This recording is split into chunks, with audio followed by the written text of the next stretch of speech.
Hi Philosophy 302, my name is Alyssa Kiefel and I'm Group 7. My topic for this project and paper is Where Can I Get Some Privacy? Surveillance technology such as internet monitoring, location monitoring, analyst intrusion, communication monitoring, biometrics, and monitoring centers are spreading across the globe, reaching into almost every country.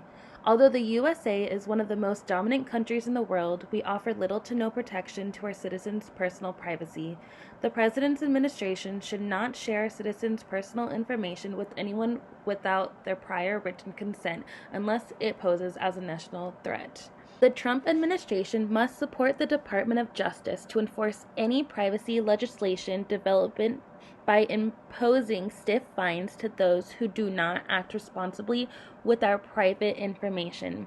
A framework of privacy regulations and statutes with one single comprehensive law and clear enforcement guidelines should be put in place. In this next part, I will be talking about the current state of our nation and issues surrounding personal privacy and national security. As citizens of America, privacy is a human right that every person is born with. One of the issues we are currently facing is that our privacy is compromised without even knowing.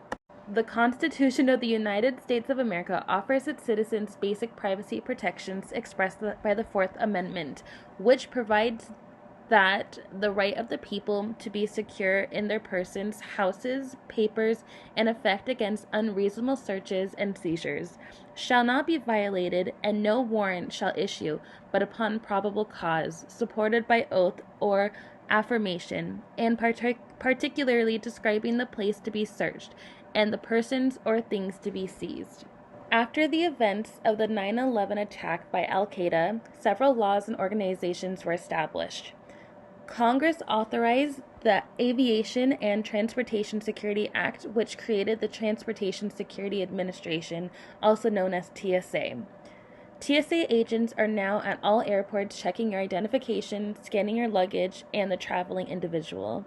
The Foreign Intelligence Surveillance Act created major changes and caused major controversy around privacy.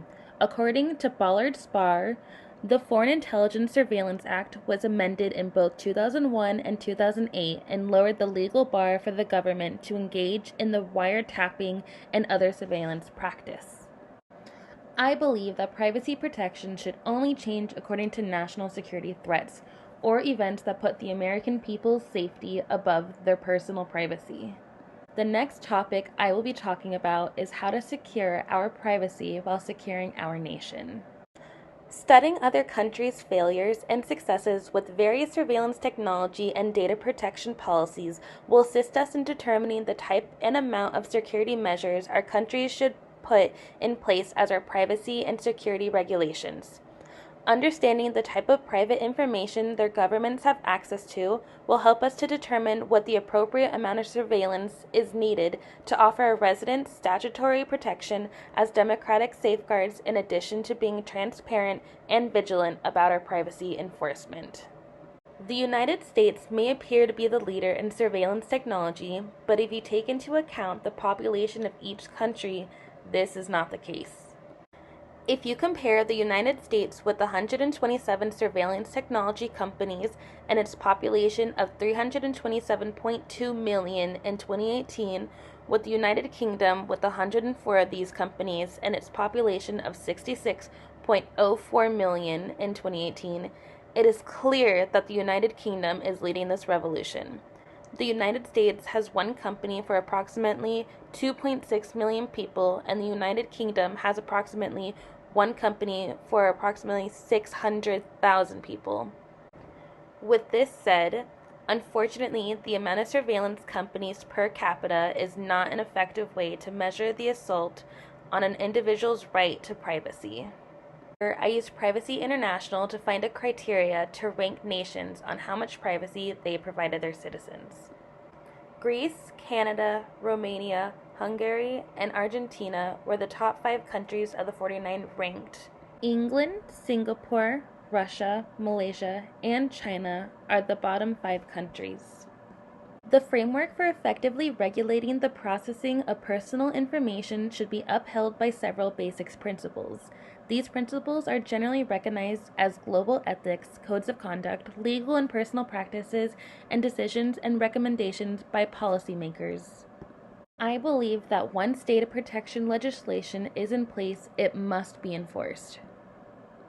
According to Privacy International, institutions, public or private, that collect and use your personal data must be subject to rigorous regulations, providing them with standards on how to handle any data they process, be compelled to be transparent and accountable, be subject to checks and balances, fulfill the rights of individuals, respect the rule of law.